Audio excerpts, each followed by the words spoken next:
ಅದಕ್ಕೆ ಒಲದು ಬಂದುಬಿಟ್ಬಿಟ್ಟದ. ಗೋಕಾಕ್ ಅಂತಂದ್ರೆ ಏನಪ್ಪ, ಜಾರಕಿಹೊಳಿಯವರ ಒಂದು ಸುಪರ್ದಿಲಿರುವಂಥದ್ದು ಅಂತೇಳಿ. ಬಟ್ ಈ ಸಲ ಅದು ಸುಳ್ಳು ಆಗ್ಬೋದಾ ಅನ್ನುವಂಥ ಕಡಾಡಿ ಅವರು ಜಬರ್ದಸ್ತಾಗಿ ಮಾಡ್ತಾಯಿದ್ದಾರೆ. ಅವ್ರಿಗೆ ಕೆಲವಷ್ಟು ಅವರ ಪ್ರೀತಿಯ ವ್ಯಕ್ತಿಗಳಾಗಿರ್ಬೋದು ಅಥವಾ ರಾಜಕಾರಣಿಗಳಾಗಿರ್ಬೋದು ಅವ್ರಿಗೆ ಹೆಚ್ಚಿಗೆ ಕೊಡ್ತಾ ಇದ್ದಾರೆ. ಗೋಕಾಕ್ ಕ್ಷೇತ್ರಕ್ಕೆ ಈ ಸಲ ನಿಮಗೆ ಕಾಂಗ್ರೆಸ್ ಟಿಕೆಟ್ ಸಿಗಲಿಕ್ಕಿಲ್ಲ ಅನ್ನೋ ದೃಷ್ಟಿ ಇಟ್ಕೊಂಡು, ಹೀಗಾಗಿ ಇಲ್ಲೆಲ್ಲ ಇಡೀ ಏನು ನಾವು ಇವತ್ತು ವಿಚಾರ ಮಾಡಿದಾಗ ಸಹಜವಾಗಿ ಇಲ್ಲೊಂದು ಹೊಸ ಸಮೀಕರಣ ಸ್ಟಾರ್ಟ್ ಆಗ್ತಾ ಇದ್ದವು. ಇಲ್ಲಿವರೆಗೆ ಇದ್ದಂಥ ಒಂದು ಸಮೀಕರಣ ಬೇರೆ ಇತ್ತು, ಇವತ್ತೊಂದು ಬೇರೆ ಆಗ್ತಾಯಿದೆ. ಯಾಕಂದರೆ ಎಲ್ಲಿವರೆಗೆ ಕತ್ತಿ ಮತ್ತು ಜಾರಕಿಹೊಳಿಯವ್ರ ಮಧ್ಯದಲ್ಲೇ ಹೊಂದಾಣಿಕೆ ಇತ್ತು ಅಲ್ಲಿವರೆಗೆ ಒಂದಿತ್ತು. ವಿಶೇಷವಾಗಿ ಅವ್ರು ಅಲ್ಲಿ ಗೆದ್ಕೊಳ್ತಾಯಿದ್ರು, ಇಲ್ಲಿ ಇವ್ರು ಗೆದ್ಕೊಳ್ತಾ ಹೋಗ್ತಾಯಿದ್ರು. ಈ ಸಮೀಕರಣ ತಪ್ಪದೆ ಇವತ್ತು.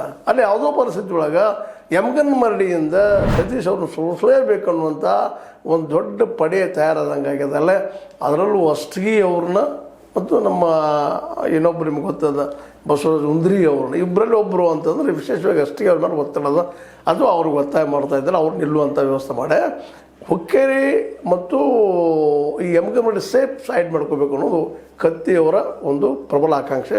ಅದೇ ಕಾಲಕ್ಕೆ ಗೋಕಾಕದಲ್ಲೇ ಏನಪ್ಪ ಅಂತಂದ್ರೆ ಸಪೋಸ್ ನಾಳೆ ಕಾಂಗ್ರೆಸ್ನ ಟಿಕೆಟ್ ಸಿಗದೇ ಹೋದ್ರೆ ಏನಾಗ್ಬೋದು ಅನ್ನುವಂಥದ್ದು. ಹಾಗಾದ್ರೆ ಯಾರು ಕೊಡ್ಬೋದು ಕಾಂಗ್ರೆಸ್ನಿಂದ ಅನ್ನುವಂಥ ಮಾತುಗಳು ಕೇಳಿ ಬರ್ತಾ ಇದ್ದಾವೆ. ಗೋಕಾಕದಿಂದ ಸತೀಶ್ ಅವ್ರು ನಿಲ್ಬೋದಾ ಕಾಂಗ್ರೆಸ್ನಿಂದ ಅನ್ನುವಂಥ ಕೆಲವು ಜನ ಒಂದು ಗಾಳಿಯಲ್ಲಿ ಗುಂಡು ಹಾರಿಸಿಬಿಡ್ತಾ ಇದ್ದಾರೆ. ಯಾಕಂದರೆ ಗೋಕಾಕನಲ್ಲಿ ಸುಲಭವಾಗಿ ರಮೇಶ್ ಅವರು ಬಿಟ್ಟುಕೊಳ್ಳೋದಿಲ್ಲ ಅನ್ನೋದು ಎಲ್ಲರಿಗೂ ಗೊತ್ತಿರೋ ವಿಷಯ. ಆದರೂ ಕಾಂಗ್ರೆಸ್ ಇದರಲ್ಲಿ ಇಲ್ಲ ಅವರೀಗ ಹೇಗಪ್ಪ ಅನ್ನುವಂಥ ವಿಚಾರ. ಈ ವಿಷಯದಲ್ಲೇ ಸಹಜವಾಗಿಯೂ ಅನೇಕ ಸಮೀಕರಣಗಳು ಬರೋದರಿಂದ ಸತೀಶ್ ಅವರು ಗೋಕಾಕ್ ನಿಲ್ತಾರೆ. ಯಮಗನ್ಮರಡಿಯಿಂದ ಯಾರು ಅನ್ನುವಂಥ ಪ್ರಶ್ನೆ